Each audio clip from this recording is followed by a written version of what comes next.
many days till Halloween? 7 more days till Halloween. Halloween. Oh, that's 7 more days till Halloween. that tune. Shamrock. Oh, yeah.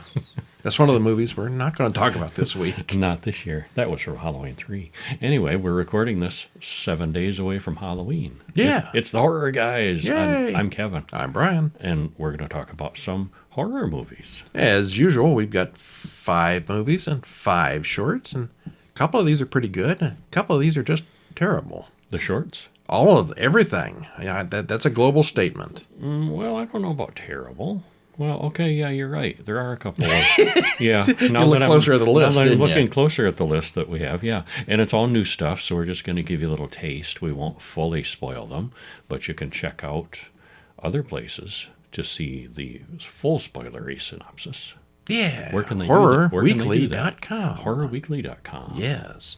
Or if you're getting a little behind on your emails, you can go to HorrorMonthly.com and pick up the whole month's worth of reviews. Nice. Very conveniently. Mm-hmm. But we've got movies this week. What do we got? We got Alien Romulus, that new Alien movie that came out this year. That went to streaming fast. Yeah, it did, and it's coming out to Blu-ray very quickly too. Okay. And then we got the new Beetlejuice. Which came to streaming even faster. Yep. One called Don't Turn Out the Lights, which was also known as Blue Light.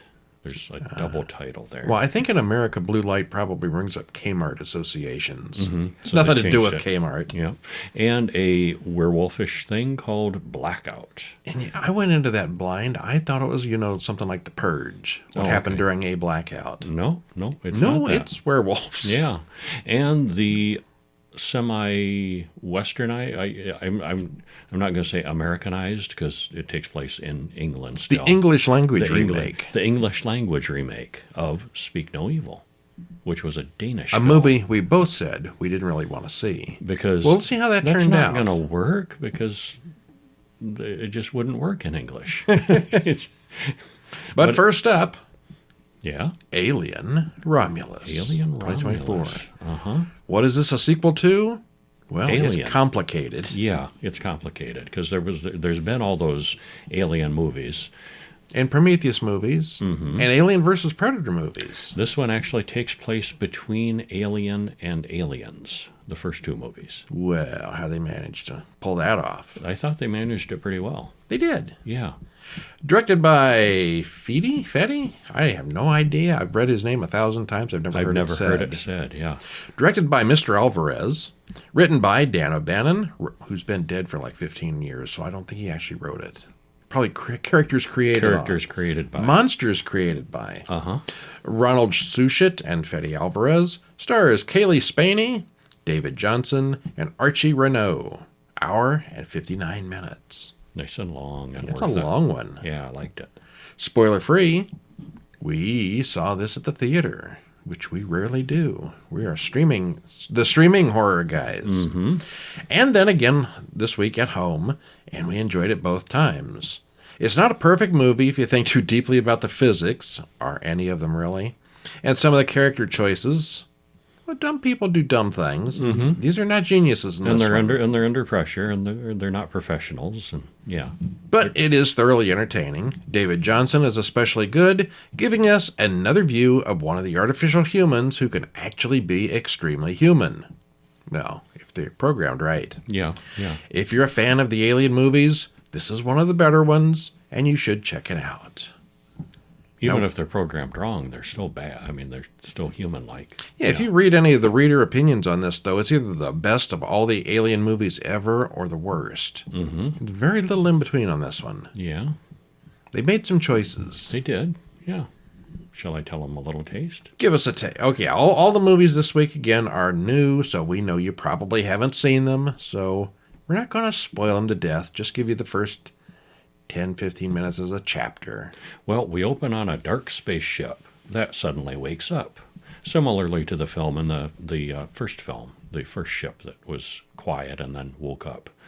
But this one is an automated ship, and it has found the wreckage of the Nostromo, That was the ship in the first movie that was destroyed by Ripley at the end of the first movie. And we don't see anybody. Maybe the ship was automatic entirely. I think it's entirely automated this time, yeah. And it brings aboard a chunk of metal on board the ship and then says mission accomplished and turns around and credits roll. Well, we continue on with the chunk and it docks into a space station. The thing is cut open and we see inside it's the remains of an original alien xenomorph. The original alien xenomorph. Well, not the one. The one from Alien. Well, no, she shot that one out the airlock. Yeah. I don't know if it's that one. It is that one. You think there was no other one? Well, she was way, way away from the Nostromo. You are a retcon, dude. Okay.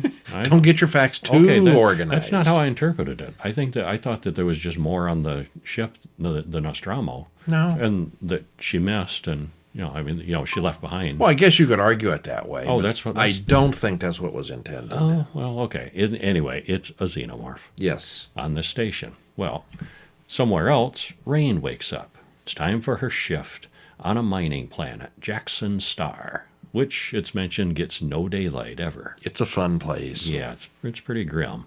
Well, she sits with Andy, who is a little slow. He knows all the bad jokes and puns. Rain goes into the office for her off-world planet travel papers. She's got her quota. She's put in enough hours. She can leave, but the clerk changes the rules on her. She's stuck for another stint of years. Because what can she do about it? Yeah, it's basically slave labor that this company is doing to people. Well, as she comes outside, she finds a bunch of punks beating up on Andy, who it turns out is a slightly defective android. This is an android that her father had basically found in the trash and rebuilt. And he's a little off. And he kind of has a seizure. And so she reboots him. And he's good to go again. The first time we see Andy rebooted. Mm-hmm. Yeah. He's got this thing where if he takes much damage or impacts at all, he goes into this seizure kind of state, and he's kind of helpless. He's fragile. Until he's rebooted. Well, he is and isn't. I mean, because he's got the strength, too, and speed somewhat. But, yeah, he's not right. Yeah. Well, Rain and Andy go to visit their friends, Tyler, Kay, Bjorn, and Navarro, who have detected an abandoned ship in orbit of their planet. And rather than wait for their travel papers, they want to steal that ship, which probably has working cryo units, and run away to another fully terraformed colony. And they need the cryopods because it's like 9 years away. They can't be alive on a ship, and awake on a ship that long. Did they say 9 years? Yeah. Yeah. Well, they need Andy to access the system and get them inside the ship. Sounds like an easy plan. Nothing can go wrong, right? That's what they say. Well, the group steals a shuttle and blasts off into orbit. Rain sees the sun for the first time. The derelict ship turns out isn't a ship. It's a giant research station that's slowly drifting into the planet's rings. And they've only got about 36 hours before the station is destroyed. No problem. What could go wrong? Well, it turns out this is the station where they brought that xenomorph. Yeah, one thing leads to another. Why is it drifting adrift, seemingly, with the power off and nobody on board? Yeah. Well, we're not going to spoil it any more than that. But if you want to read the full spoiler, the entire synopsis, beginning, middle, and end, go over to horrorweekly.com, and it's week number 304. And you can get spoiled on Alien Romulus. Well, my opinion, why would anybody do anything with a jerk like Bjorn? He is a jerky young man. First of all, he's the only person on the show that needs subtitles. He's got one of those really mush-mouth British accents from, I don't know, I guess he's supposed to be lower class. Mm-hmm. But you can hardly understand a word he says. You're not disagreeing. No, I thought he was okay, as far as his voice. Okay. Yeah. Well, a crackhead would be nicer and more reliable to work with than this guy. He's a jerk. Yeah. A lot of the tension of the film seems to come from the 6 cast members yelling over each other. Because these are young people, and that's the only way you can make tension with young people. Well, they're young. Everybody yell at once. And things go badly. Yeah. Well, this one takes place 20 years after the original Alien film, and 36 years before Aliens. don't forget how old Ripley is there at the end. Mm-hmm. A lot of the plot revolves around running from one place to another on a space station. While being chased by aliens. They may as well have had Doctor Who versus the Xenomorph. There's just so much running in corridors. There is, yeah. It does nicely tie in with the regular Alien films, along with the Prometheus story, using that black goo that came up. And as Kevin already said, the standout actor here is David Johnson as Andy. Every little mannerism is robotic and alien when he's simple-minded, and then when he's upgraded to genius level, it all still works. Yeah, it does. Overall, it's very good. I have a hard time believing that zero-G acid scene that we didn't spoil, but the rest of it mostly does work. I'm not going to say it's the best Alien movie, because the first one is. I'm going to go as far as to say it's my third favorite. I will too, after 1 and 2. After Alien and Aliens, yeah. Yeah. Uh-huh. It's good, but it's not the best. And they're, again... It's not the worst. They're heavy on practical effects. Yeah. Which I think really helps a lot. And they went out of their way to make it look like the equipment in the first movie, because it mostly is in that time period. Mm-hmm. Yeah, it's got that same vibe. Yeah. I like it when sequels look just like the original. I like that. Could that be a smooth segue into our second movie? It could be. I'm only going to say it twice, because 3 times a charm. Don't say it 3 times. Beetlejuice, 2024. Directed by, oh my goodness, it's Tim Burton. It's Tim Burton Who saw again. that coming? Yeah. Written by Michael McDowell, Larry Wilson, and Alfred Goh. Stars Michael Keaton, Winona Ryder, and Catherine O'Hara. An hour and 45 minutes. Tim Burton had said he would only do a Beetlejuice sequel if Michael Keaton came back and did Beetlejuice. And lucky, that worked out. I think that would probably be really hard to recast. Yeah. Although there was a cartoon that was voiced by a completely different actor. Yeah, we won't speak of that. Did you ever see any of that? Enough to know that I didn't like it. Okay, I don't think I ever actually saw it. Yeah, it wasn't a patch on the movie. Yeah. Well, spoiler-free, they brought back several of the main characters and introduced some new ones, which made a nice balance.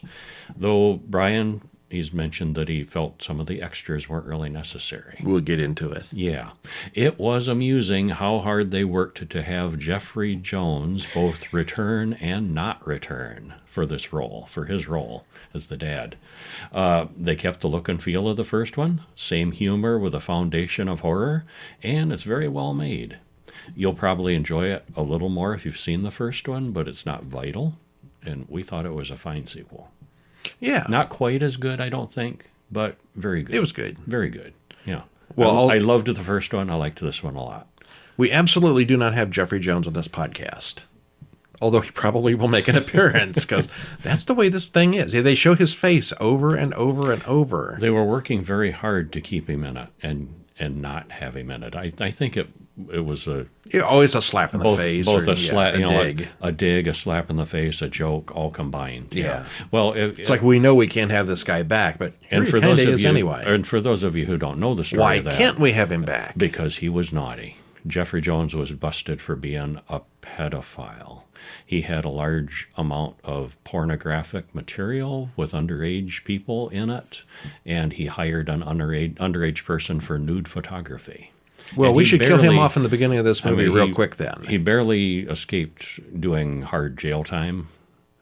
But yeah, did he escape? I don't. He didn't actually do hard jail time. But I mean, there were consequences financially and career-wise. Never working again in Hollywood. Yeah, yes. career-wise, yeah, that was the end of his gig. Yeah. So anyway, here's Beetlejuice, and he was necessary to be mentioned. Actually, by getting rid of him, that's really what sets the whole movie in motion. It's sort of the main plot that everything else circles around is what happened to him. Uh-huh. Yeah. Well, we will get to it here in our Yeah. short synopsis. Well, we fly over a very familiar-looking town with familiar-sounding music. We've been here before. We eventually zoom into a strange-looking house with a strange-looking woman looking out the window. Hey, it's Lydia, and she looks like an older version of the girl from the first film. I mean, same clothes, same hair, same makeup style. But there's a reason for that, too. She didn't grow out of it. Well, it's because she's cashed in on it. She's now the host of Ghost House, a psychic TV show where she investigates hauntings. But then, in the middle of taping, she sees a flash of Beetlejuice. Her producer, Rory, calls for a break. She's on pills, which she says she needs to suppress her visions of the dead, and he doesn't like that. But since he works for her, he has to live with it. Mm-hmm. And she's not a fraud. She really can see the dead, but she don't like it. But it's one of those TV shows, so everybody just assumes she's a fraud. Uh-huh. Yeah. Lydia then gets a call from her mother, Delia, who is now a famous artist. She casually says that Lydia's father has just died. We then get a claymation replay of the crash that killed Charles. Actually, it wasn't the crash. It was the sharks afterwards that got him. Chomped him right into. And this is just a very, very funny way of saying, oh, you remember this guy? Mm-hmm. He's dead. Yeah. Well, the artist that Delia has been working with has an accident and ends up in the afterlife. The janitor of the afterlife, who looks a lot like Danny DeVito, has an accident that breaks open a box that contains Dolores, a woman cut into many parts. She then staples herself back together and then sucks out whatever's inside the janitor. And, I mean, she's not like a vampire drinking. She goes... Yeah, and he just shrinks him right vacuums out their souls. Yeah.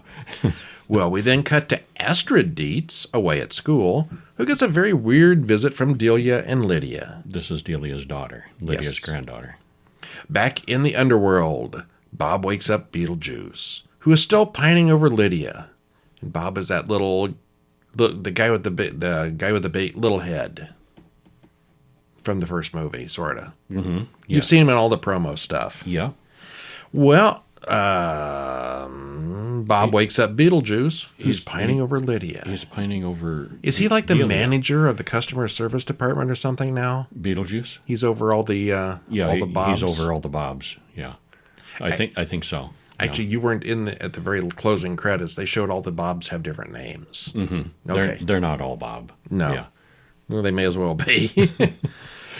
All right. Well, we cut to Wolf Jackson, who is an actor, who played a detective in many films, and now he's playing a cop in the afterlife, which makes zero sense, but it's funny because it's Willem Dafoe, an actor who's playing a cop. But later on, we see they have scores and scores of dead actual cops. Why? And he's the boss of the actual all cops. of the afterlife, they couldn't find one good detective who's a real detective. Wow. Bureaucracy. Yeah. All right. Well, anyway, Wolf shows Beetlejuice a photo of the stapled-together woman. He says that she's out for revenge against Beetlejuice. She's a soul sucker. She gets hands on you, and you're dead.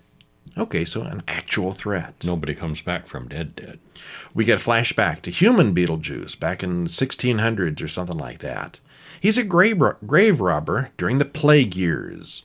That's where he met Dolores. And I was thinking at first, I didn't recognize Was that him? Yeah. And I was thinking, damn, he looks so old. And and then I realized, oh, yeah, Keaton is in his 70s now. Yeah. But as Beetlejuice with the makeup, you don't see that difference as much. He doesn't look You see it some. You see it some, but he doesn't look as aged from the first movie to this movie. But in his human form, yeah, I was thinking, what? That's not Keaton, is it? Oh, it is Keaton. Well, real Michael Keaton doesn't look that bad. No, but he looks old. Yeah. Okay, all right. Yeah. Well, the two got married, Dolores and Beetlejuice, and they had an unusual relationship. Turns out she was the leader of a soul-sucking cult, and she and Beetlejuice ended up killing each other. Yeah, she poisons him, and as he's dying of poison, he cuts her up with the axe. He chops her up into pieces. Well, now she's back, and she's out to get him. So at Charles's funeral, Lydia and Astrid talk about Astrid's dead father. We see that Astrid doesn't like Rory, the producer, who's also Lydia's boyfriend, because he's weird and exploitative. But she doesn't see that. Rory then proposes to Lydia at the funeral. He wants to get married on Halloween in just 2 days. He's a pretty good manipulator, so she's too, introverted to argue? So she goes along with him. Yeah, she goes along with it, yeah. Well, Astrid rides off in a huff on her bicycle and is nearly killed 6 different ways. Traffic is rough in this town. She eventually crashes in front of Jeremy, a nerd in a treehouse. She explains that she doesn't believe in ghosts and all that stuff. And then she goes home with him and sees that he's got a copy of The Handbook for the Recently Deceased. And by going home, it's in his yard. I mean, Yeah. his house is right there. Yeah. Well, the two of them then make plans for Halloween. We should stop. We should stop there. There's lots going on. Yeah. That's just Hilarity getting started. happens. And, of course, Beetlejuice is still obsessed with getting married and to Delia. Lydia. Yeah. Delia's the mother. Yeah. The whole family gets Hilarity- in on it. Yes. Hilarity ensues. Yeah. Well, they went to great lengths to write out Charles Dietz as a character, so much so that it became a joke in itself. And then they showed his face on the tombstone 3 or 4 times, and there was a painting on the wall. He's all over this movie without actually getting paid for it. And he's, unrecognizably chomped in the afterlife, Joe. Yeah. All right, well, anyway, Adam and Barbara from the first movie just barely get a throwaway line about moving on. So, yeah, the two main stars of the previous movie they're gone. Mm-hmm. Yep. How does Winona Ryder look 35 years older, but Catherine O'Hara looks exactly the same as she did in the first film? Mm-hmm. There's such a thing as, I don't know. People age at different rates. I guess. Yeah. I thought that time has been kinder to Catherine O'Hara. Yeah. Yeah, but she's probably like 70 or 80 don't know. But she looks good. Yeah. Well, there's an IMDb for that. Yeah. Before I get hate mail. What is Catherine O'Hara's age? Catherine O'Hara. Yes. Talk about something else to fill. Well, she was in, fill I the don't dead air. know, She's Saturday been in Night tons of Live stuff. or SCTV or something like that in the early 80s. I remember seeing her there. She was born in 1954. Yeah, she's 70 now. Okay. She looks good for 70. How old is Winona Ryder? In her 50s. Not in the 80s? Huh? No. Okay. No. Well, we picked on them enough. Let's pick on Jenna Ortega for a minute. Does she play exactly the same character in every film she's in? Yeah, she just shows up. Yeah, I think so. Well, anyway, it's still fun, but the problem here is there's too much going on. They had a lot of stuff that they might have skipped. Winona Ryder was born in 1971. So she's 50. 53-ish, Yeah. Okay. Yeah. Too much stuff put in. Dolores and Wolf, for example. I mean, she's the main villain of the story, and he would probably be, I guess, the secondary villain because he's trying to hunt everybody. Mm-hmm. But they're useless. They don't. Dolores is on screen for maybe 2 minutes, and Wolf is totally just a fake anyway. He's just an actor, and neither of them really add that much to it. Beetlejuice is a bad guy, or they could come up with something supernatural after him or something. These two characters did not do it for me. Well, and they were no match for Beetlejuice. That was part of the problem too. They were kind of his adversaries, but he hopelessly outmatched them. Yeah. Yeah. Well, it's still fun, but again, it's got some issues. The makeup, practical, and CGI effects are all top level good stuff, at least in comparison to the original. It's the same kind of stuff. Claymation sandworms, not top, The same look. And same humor. But everything here is extremely visual. It's a very good looking movie, very colorful, lots of stuff going on. Overall, we thought it was a very good and worthy sequel. Yeah. 90% of the original. I would watch it again. I have no objection to watching it again sometime. Yeah, same here. Well, that takes us to 2024's Don't Turn Out the Lights. One I would object to seeing again. Also known as Blue Light. Written and directed by Andy Fickman, to his shame. Stars Bella DeLong, Amber Jania, and Daryl Tofa. Hour and 49 minutes. Trailer on the show notes. You go ahead and watch that trailer. Save yourself a couple hours. Spoiler free. An annoying group of young people run into dark forces that conspire to harsh on their buzz of good times on a road trip. It was hard to root for them. Boy, but we got through it. And as you might guess in such movies, not everyone makes it to the end of the movie. You can see this coming. You know how these go. We'd say you should watch it to find out who, but we really wouldn't recommend it. You don't care who. Yeah, it was just on the tedious side and generally not really very good. That's rough when Kevin Harsh is on things. Yeah. Well, and by the end of it, it started having. I mean, it's not quite a Lost in the Woods thing, but it's that Blair Witch level of magic. Uh-huh. They're screwed. no matter what they do. No, these forces are just too powerful, and you don't understand what these forces are, and that's about it. Okay. But they're getting picked off, and stuff happens. Carrie talks to a creepy little girl in the park. She gets a jump scare from her friend Gabby. And here's a spoiler. Mm-hmm. That little kid has nothing to do with nothing. No, not really. No. It's Olivia's birthday party, and Chris is there, stoned and ready for the party. It's 6 minutes in, and Kevin says he's already hoping for all of them to die. Yeah, pretty much. When Sarah shows up at Olivia's invitation, Carrie wishes she would die too. They're all going away for the weekend together. Sex, drugs, and rock and roll at the Blue Light Music Festival. That's where the title comes from. Yeah, and it's only a 10-hour drive away.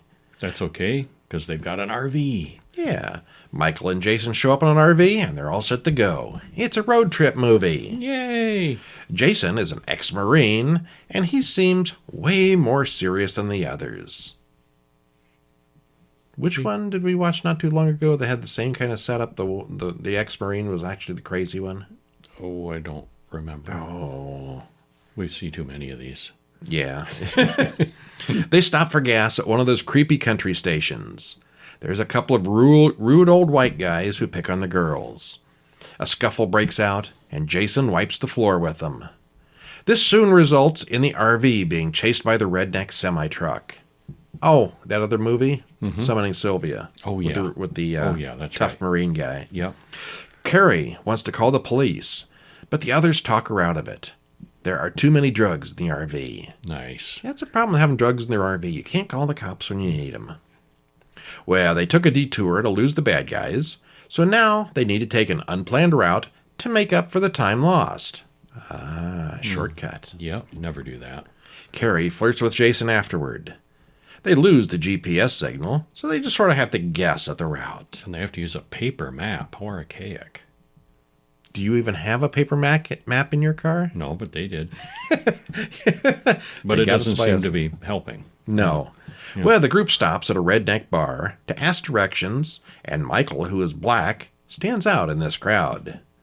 The bartender, Rusty, warns them to turn around and go the other way. "We're closed," he says in the crowded bar. Harbinger. So was the implication here, was it that they were all racist, or it's just, oh, look, outsiders? I think it was just more of a look outsiders. And he took it pretty personal afterwards. They were being overly sensitive about it, but I don't think they meant anything racial by it. They just, outsiders and, you kids, we're warning you, turn around. I think they purposely kept it vague. Yeah. You could take it one way or the other. Yeah, it could be. They all get back into the RV and drive on until they hit something. Michael admits that no one knows he borrowed the RV from his uncle, and he's really worried about damage. The RV is broken, but no one has a cell signal to call anybody. Michael goes out to see what they hit. There's nothing out there. But something happens to Michael outside, and only Olivia sees what it was. But she's no help. She goes into shock and passes out. Then they hear an animal making noises outside. Maybe. Yeah, it sounded vaguely human, though. Jason grabs a gun and goes out after Michael. Michael runs into something, and the RV people hear shots being fired. They soon realize that something really nasty is right outside. And we'll stop there. It's a bunch of people in an RV. Yeah, and things happen. Yeah. Dark forces conspire against them. Yeah. These people are loud, obnoxious, and scream entirely too much. I just talked about the characters in Alien Romulus yelling over each other. This was worse. There's 7 of them here. This was worse. This goes on for 40 long minutes until they remember that this is a horror movie and drive to get into town. The various characters are all stereotypical types straight from an 80s slasher film. Yeah, you've seen all these people before. You don't even know their names. And you don't care to. There's just way too much screaming. Not at a monster, but between the characters. I mean, we're talking scream queens in horror movies, but there's always screaming. But this is just non-stop shrieking at each other for all the freaking movie. Between the screaming and the loud jump scare noises, this might be the most unnecessarily loud movie I've ever seen.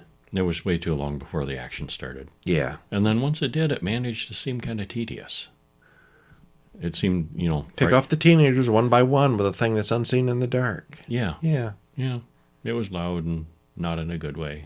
Yeah. I didn't care for it. If you do decide to brave it, make a note. The loud. Better yet, turn it up loud in the beginning. You'll suffer later. Yeah, not my... Well, is this my least favorite of the week? I don't know, because there is some competition this week. Let's go on for my least favorite of the week, because I didn't hate the next one like you did. Okay. Blackout. Written and directed by Larry Fessenden, who's been in lots of good horror movies. Yeah. I guess he's starting to write and direct. Cool. Stars Alex Hurt, Addison Timlin, Motel Jen Foster, hour 44 minutes, trailer in the usual place. Spoiler free. Well, for being a werewolf movie, this didn't have enough monster and action. A fortunate bright spot is Alex Hurt in the lead. He looks good in the role and does an excellent job with it. The script kind of felt long and talky, a little skewed too heavy on the drama. And as I alluded to, I liked it better than Brian. And I think the votes are a moderate thumbs up from me. And you're giving it a thumbs down? I would. Yeah, okay. As we met, you've got a community theater background. So you're into all the acting and the drama, and you probably have been in shows like this where parts were created just for your friends to join in. Sometimes. So-and-so's looking for a part. Well, we'll write him in. This one is just full of characters giving speeches that don't help the plot at all. It's like Larry Fessenden was bringing in all his... all his B-list all buddies. The people that he knows. Yeah, anybody who needs a union card. Hey, you want to come into this movie for a scene? Okay. Yeah. Because there's just a lot of that. One-off characters in one scene at a time. Yeah, it's got quite a large cast, a larger cast than is necessary, I think. Yep. Yeah. Well, a couple is out for their anniversary in a field under the full moon. Because if you're feeling all sexy, let's go out in the cornfield under the full moon. And do it in the grass. In front of the werewolf who attacks. Oh, no. Credits roll. Yeah. Well, we cut to Charlie, who is obviously an artist. He's moving out of his motel. We know this because he's covered in paint. And there's paint all over and canvases and stuff. Yeah. He's moving out of his motel room, and a woman outside says that they caught some Mexican who killed those kids out in the field. We know it wasn't a Mexican. And he seems to know otherwise. Yeah. Credits roll. Well, Charlie then confronts the mayor, Jack Hammond, about accusing Miguel of doing the murders. It turns out he's just racist against Mexicans, even though he's the one who hires them. That's kind of the way it always works, isn't it? Yeah, sometimes, yeah. Charlie's recently deceased father was partnered with Jack in the controversial new Hilltop Resort project. Charlie goes to see Kate, who's a lawyer, with some of his father's papers. He's found some questionable things on the permits that Jack got to build that new resort. They're crooks. He wants to bring down Jack and his shady dealings. She points out that Jack's daughter is also Charlie's ex, and he might just be holding a grudge. It's both. It can be both. It can be. I hate you for multiple reasons. Yeah. Well, he stops in to see Sharon, and he wants to tell her that he's leaving town. He's also brought her a painting, but she doesn't put up with his crap this time. He's messed up inside, but she doesn't know how to help him. Well, on the way to Earl's place, Charlie stops for gas and notices that the full moon is rising. He drives on, getting more and more distracted as it starts to get dark. Well, we'll stop right there. And up to this point, I was kind of wondering if he was just, a case of guilt and, was he a werewolf?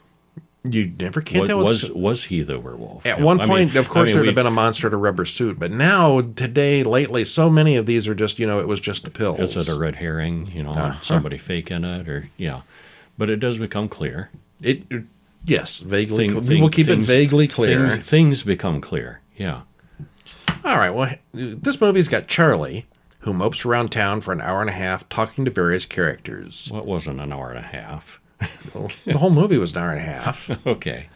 And there are also some scenes of a werewolf. Yeah. There's a lot more of one of these things than the other. Yeah, there is. There's just far too many characters, and Charlie seems to want to talk to all of them. There's an animated painting style of transformation scene that was very interesting, but it's only about 30 seconds long. The other creature effects are pretty good. The lead, Alex Hurt, Alex Hurt. as Charlie, does a great job here. Son of William Hurt. Oh, yes. Mm-hmm. I always get him and John Hurt backwards. I probably typed the name wrong. Oh, okay. John Hurd? John Hurt. There's a Hurd. They're both Hurt. They're Hurt. Yeah, but there's a John Hurd out there. Yeah, from Sharknado. Further complicating things. It's rough when the first thing that comes to my mind for an actor is Sharknado. Uh-huh. But anyway, Alex, as Charlie, does a great job here. But most of the other actors didn't really jump out at me, even the recognizable ones. Yeah, the main villain here, the mayor, is Marshall Bell. He was the guy in Total Recall with the alien in his belly. Mm-hmm. And many other things. And lots of other stuff. Yeah. Oh, I'm not one to say every movie needs a car chase or a shootout, but this one was just far too talky with no real action. Even the werewolf attacks are mostly just quick flashes. The editing here was very poor, from one scene of something that might be good to another interminable scene of dialogue. The problem here isn't the problem here is that it's not really a horror movie. It's a long drama with a werewolf in it. Harsh. Boring. Okay, I wasn't bored, but I do think it was too long on the drama and short in the werewolf goodness that one should expect from a werewolf movie. Werewolves should be brutal, violent, and featured in every scene. Uh-huh, yeah. And there was just enough there to entertain me. Alex Hurd is good. See, got you doing yeah, it now. Got me too, yeah. There were enough good elements to keep it moving along for me. I liked it more than disliked it. So it's not my least favorite of the week. All right. Yeah. No, I don't think it's my least favorite of the week either. Don't Turn Out the Lights is clearly worse. Yeah. Now, one that I was expecting to be worse, Speak No Evil. Now, what did you think of the English. original, whatever, Swedish or whatever that one was? Danish. Yeah, Danish. I liked it quite a bit. Uh-huh. And I thought it worked because it was Danish. I mean, there's Yes. some elements to their personalities and their passiveness. In the original their one, politeness. they're so You know, these bad things start showing up that maybe something's not right. We should leave. they're so passive and They're so polite. So polite. But it's such a cultural thing that worked. Yeah, but people that in America wouldn't- are not that polite. That wouldn't work for Americans. And No. I was thinking, how are they going to do that? This is just going to suck. Well, the spoiler for this one is we did like it. It did not suck. I would go as far as to say I liked it better than the original. In a world where one or the other one didn't exist, I would say Speak No Evil is probably the better movie. Okay, the first one, you mean? Well, this is clearly the higher budget, better production values. I think the other one is actually better because it does make more sense, and it's different. And it is We're different. still talking about it 2 years later, and they made a remake about it because it's just so weird. Yeah, it's okay. But yeah, I thought they did adapt it. I think the original one, though, that we're still talking about a couple years later, just because of how weird it was and how unique it was to that location, that wouldn't happen anywhere else. But they made it happen here. They did. Directed by James Watkins, written by him, Christian Taftram and Mads Taftrup. I bet they were the original writers. Yeah. Stars James McAvoy, Mackenzie Davis, and Scoot McNairy. Need more people named Scoot. Scoot. Yeah. Scoot. Hour and 50 minutes. Trailer in the show notes. Spoiler free. After seeing the 2022 Danish version, like we said, we were skeptical that this could work because it's a Western setting and characters. They're American and British. But they made a few tweaks here and there, and we thought it was pretty effective. And surprisingly, pleasantly entertained by this. It's suspenseful and fairly realistic. The cast is good. Well, I say weed, but I'd rate it a bit higher than the original. I see your points on. I think this is being a better movie, but I think I'd like the original. It's more memorable. Yeah, that's fair enough. Yeah. Yeah. Give them a little taste. Yeah, again, I picked this one out and got it set up, and Kevin looks up from whatever he was doing. What movie is it? What is this going to be? And the credits come on, and he's like, this. Oh, no. Yeah. But I knew neither it was, one of us really wanted to see this. I knew it was inevitable that I had to see it. So with a sense of dread, but I ended up enjoying it. Yeah, it was much, much better than expected. Mm-hmm. Ben, Louise, and daughter Agnes are Americans on vacation in Italy. There's an odd couple, Patty and Cara, yes. I'm going to keep saying Ciara because it's a strange spelling, but it's Cara Feld, staying at the same resort. Agnes is 11 years old, but she's also creepily attached to a stuffed rabbit toy that she's in the habit of losing. And that annoyed me because it's a necessary plot point that she keeps losing the rabbit, at one point. But, I mean, she's just utterly attached to it, and neurotically, if she doesn't know where it is, she'll start screaming, literally. And I think this whole scene here at the beginning is just to show us that the rabbit is that important. Yeah, and yet she keeps losing it. Like, oh, come on. It's that important to you, and you don't know where it is at, like, every second of the day? Well, Ben walks all over town looking for the rabbit, and he sees Patty and Cara everywhere. And they look like they're having a lot of fun every time he sees them. Mm-hmm. Their son, Ant, doesn't speak. At dinner, Patty mentions that he's a doctor, and they all get to know each other. There's an odd Danish couple there as well, and our group makes them really uncomfortable in a hilarious way. Yeah, that was funny. Were they the writers or producers, or were they somebody or just coincidentally Danish people? Oh, I don't know. That would have been funny. Yeah, it's a call out of some kind, but I don't remember now who those people were. Oh, okay. But back in London, after the vacation is over, Ben and the family get used to their new home. None of them really wanted to make the move to London, but work required it. So they're unhappy Americans in a foreign country. Mm-hmm. They get a postcard from Patty inviting them to stay with them on their farm in Devon. It might be a good change of scenery, but a week with strangers? Louise thinks they should go, so they do. Oh, they were in the original. Oh, who were they? The Danish actors, the Danish people. That Danish. Oh, they were the victims. They were the victims. Oh, okay. Yeah. I knew they had something to do with the original. Yeah, they were in the original. Yeah. Have you ever gone to stay with strangers for a week? Somebody you met for an hour, possibly? No. Hey, come away with me for a week in the country. Yeah, that's one of those things from the European version. Maybe they do that in Denmark. I don't know. That is kind of weird in America. Well, this takes place in Britain, but these are American characters from our point of view. Mm-hmm. So, yeah, it's weird. But they go and they jump in there and say, all right. Well, they had a really good time on vacation. What could go wrong? Yeah. Well, they arrive at Patty and Cara's large farmhouse, and I'm like, whoa, those people are loaded. That's a big compound. It's big, a lot of buildings, yeah. Cara shows everyone to their rooms, and Ant's room kind of looks like a little dungeon up in the attic. But Patty is loud, charming, and lots of fun in an overbearing kind of way. Ben is very passive and worn down, and the difference between the two men soon becomes really obvious. Mm-hmm. Louise is a vegetarian, but her hosts have made an elaborate goose dinner. Patty pressures her into eating it, which is kind of, what's that, food abuse? Bullying. Okay, bullying, yeah. He's kind of a bully. Yeah. Whenever Ben is alone, Ant comes up and makes mouth noises trying to tell him something, but since he's got a deformed tongue, he can't communicate. We soon see that their parenting styles are very different also. Ant is mostly ignored, while Agnes is babied and coddled. Still, maybe it's because Patty and Cara are British. Their ways are strange. Yeah, and I think in the original between, what was it, the Danish people and what were the other people, Finn people? Mm-hmm. Something up. Two of them countries that are real close together. Yeah.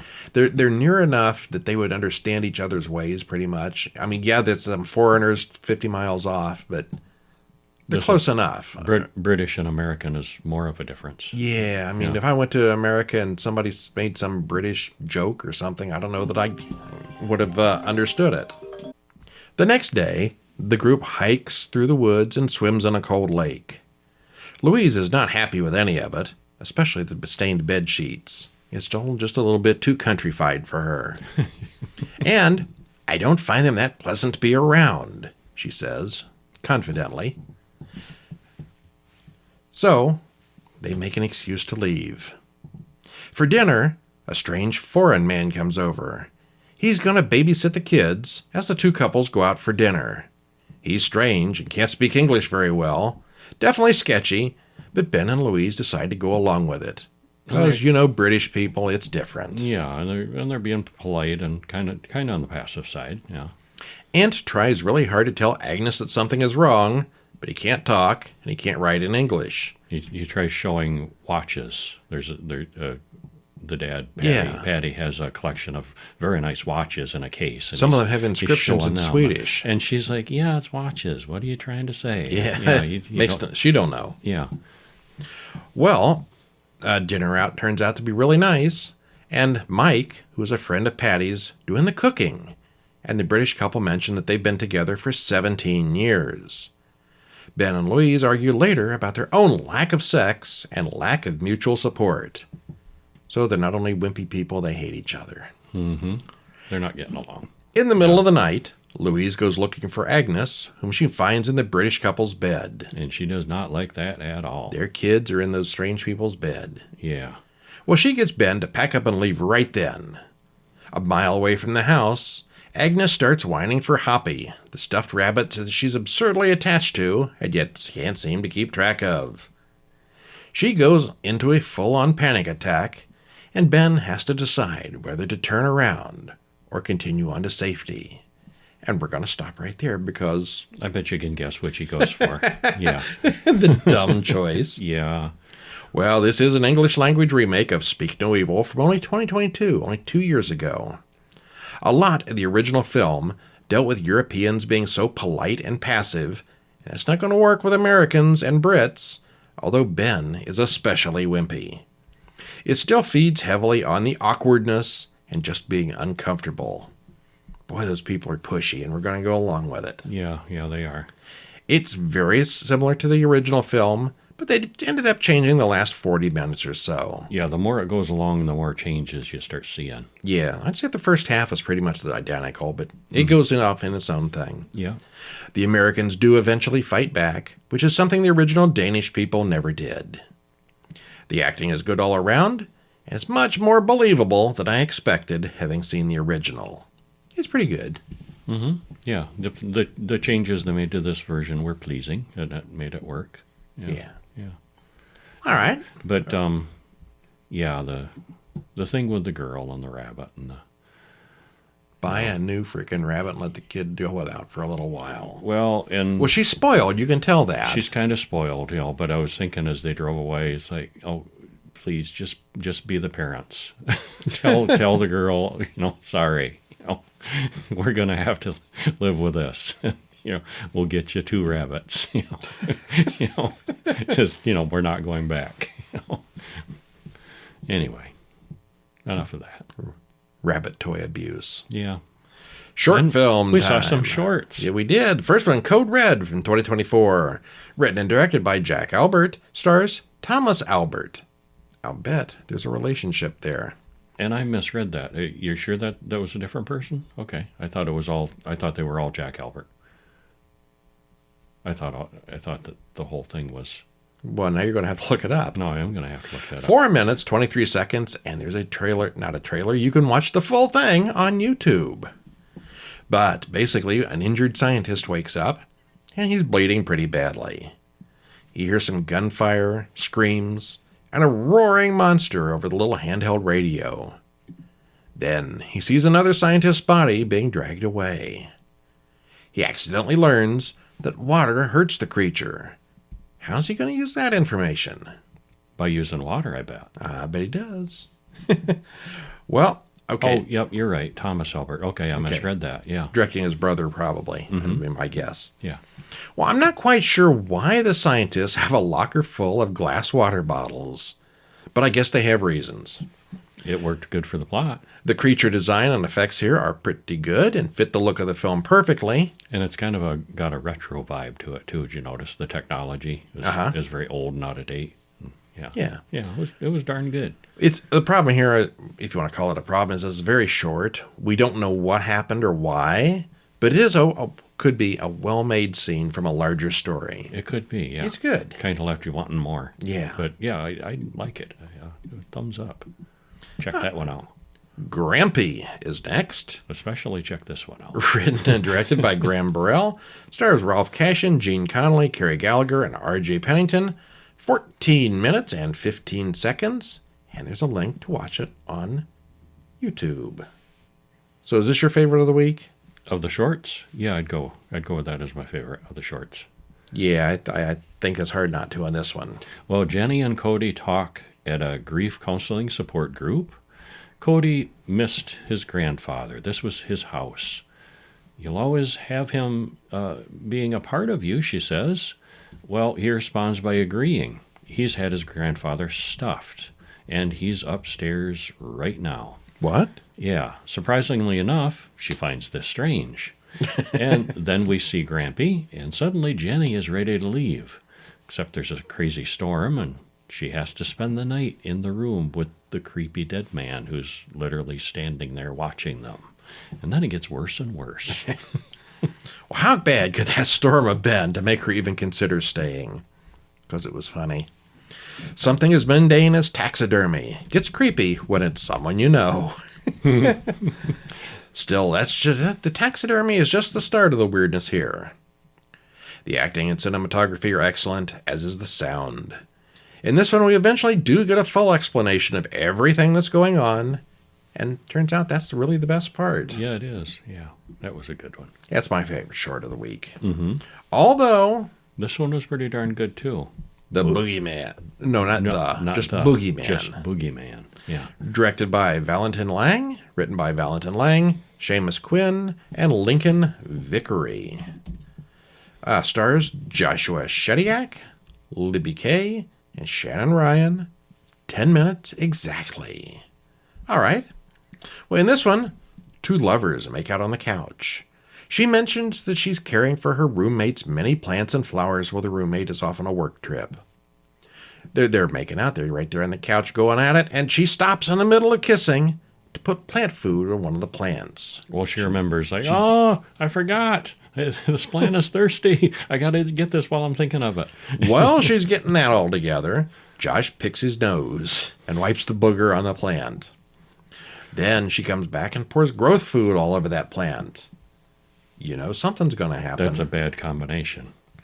Well, when the roommate gets home, she's going to have a hard time explaining what happened. Yeah, she will. It's very well done, funny, well-paced, and looks really good. The special effects and makeup effects are sharp. Although it's definitely not exactly a comedy, it doesn't take itself too seriously. I think it probably could have done without the up-his-nose cam. The CGI there was not great. The green tunnel. Yeah, but it gets the job done. Yeah. All right. What's next? Next is a international one, Vanus, which means verdict. Ooh. Written and directed by Walt Blatt. Stars Joki Slutz, Tibby Boone, and Dmitry Duquinoy. And this is subtitled, but there's really not much dialogue in it. Not a lot. Not a lot, no. Yeah. Lots of time with Linus alone. Because he lives on an old farm. And he starts getting visits from his dead wife's ghosts. We assume she's a ghost. Yeah. Well, it's more complicated than that. And that brings up feelings of guilt and bad memories of her and a baby. Well, he dreams of finding their corpses and then sees Diane looking healthy and whole again. Or is he really seeing her? And is she what she appears to be? My guess is not. Yeah, she wasn't quite what she seemed. Well, it's subtitled, but there's not much dialogue, so don't let that hold you back. And I'm still not quite clear on what happened to the original Diane and Ziegler. Not completely. No. It looks like their house burned down or something. Like maybe there was a war and a bomb, but that wouldn't have been Linus's fault, so why the guilt? But something was. Yeah. They're out dead in a barn or something. Well, maybe just survivor's guilt for the way it plays out. But overall, it was very good. Yeah, it was a good one. All right. And then our least favorite short of all time. I don't know about that. Okay, my least favorite short of the week. Called Scary Story, The Girl in the Woods Who Never Left from 2024. And this is by Fear Fusion. You know it's bad when they don't put their name on the front. Mm-hmm. And it's stars, well, kind of, yeah, it's not actually AI. It's a PowerPoint. AI PowerPoint. Yeah. It's about 5.5 minutes, and there's a link in the show notes so you can watch this. No, don't watch this. Now, Okay, watch this it. came up on my watch feed. It and see what we're talking about. And I watched about 30 seconds of it, and I'm like, no way. No way. Mm-hmm. Yes way. And then it went all the way. Oh, we are told a story about a girl who saw a scary ghost. The ghost is terrible and terrifying and warns the girl to lock her door at night. Why would the ghost tell the girl how to avoid her? Maybe the ghost isn't the girl's biggest problem. See, I didn't watch enough of it to get that much of the story from it. It's a very cliche story, which, you know, if you got an AI prompt writing a story from you, then did I say that out loud? AI prompt? What? AI written? I think AI everything generated? about this project feels like AI. Everything. Yeah. The images, the slideshow, the voice, the writing. I couldn't even finish it. Okay, well, anyway, the story...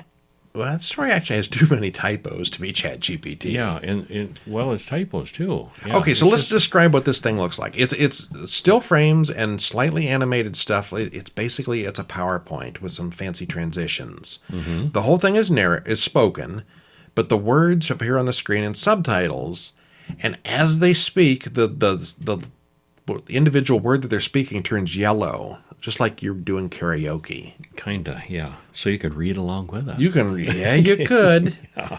And then the story, as I said, is very cliche and plain. Mm-hmm. It's like someone took an AI to make the story, then used that story to make some images, used that story to... Even the voice sounded like computer generated. Yeah, it did. Yeah.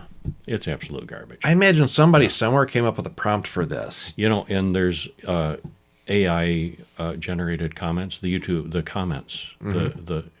Those are bots. Just obviously, fake AI bots that are. And I think I know why. Hmm? Why do they have all these guys? Because it came up in my feed, and I'd never heard of these people before. Those AI bots and thumbs up bots that you're talking about gets its publicity, gets its visibility. Yeah, it does. Came up in my feed, so I gave it a shot. We don't normally pan indie films and short films. Usually you need to be held to a different standard than the multi-million-dollar blockbusters. We watched some pretty cheap-looking shorts and still complimented them. Mm-hmm. Some of these films are done by a single person with zero budget, but still... if it's real people putting real effort into it and really appearing, or at least making some real animation, that deserves some praise. I think they knew it was crap. That's why they didn't put their real name on it. And this is just no. The story is formulaic and cliche. That's not killer in itself, because a lot of horror stories are retellings and new imaginings of the same tropes. It's not usually a deal breaker. This, it's pretty awful. The animation is basically a slideshow of images. I think maybe some of them are photographic, but maybe they're all done by AI. Certainly some of them are. Nothing I saw was real. Yeah. Well, the narration appears to be done by computer voice, complete with bad English and typos. There's a typo. If you see a typo in the subtitles, the voice will say the word wrong. So clearly it's just the script that it's reading. To make it worse, the bad English and typos are also on screen while being highlighted like karaoke, so you can say your words wrong in sync with them. Nice. Yeah, mostly, I wouldn't have put this even on here, but this was just so special, I wanted to troll Kevin. I'm not even going to say anything else about it. He took the bait. Mm-hmm. Yeah, this is really... I don't know, if you're concerned about AI, maybe you should take a look at this one and see whether or not you think there's anything to worry about. Is this going to take all the writers' jobs and kill off Hollywood? If this is the best AI can do, no, we don't have anything to worry about. It's got a long way to improve for this thing to even be good. Mm. All right, so my favorite of the week... I'd go with Alien Romulus as my favorite of the week. Oh, I really liked the original Beetlejuice. And this wasn't bad either. Beetlejuice. It was very good. Yeah. That'd be my second choice. I'm going to go backwards from you then. I'm going to go Beetlejuice first and Alien second. And Grampy was my favorite short. Yeah. Not much options there. All right. Well, that is it for this week. Tune in for next week where we will have 5 more movies and a short and some shorts. And somewhere in the near future, we've got to do a bonus podcast for the paid subscribers to weeklyhorror.com. Excellent. Horrorweekly.com. It's been 6 months and I still say it backwards sometimes. Horror Weekly. Everything is sponsored by horrorweekly.com. Because Weekly Horror is somebody else. That's right. Shh, we don't talk about them. Well, that's us for this week. I'm Brian. And I'm Kevin. And we'll see you next time around. See ya.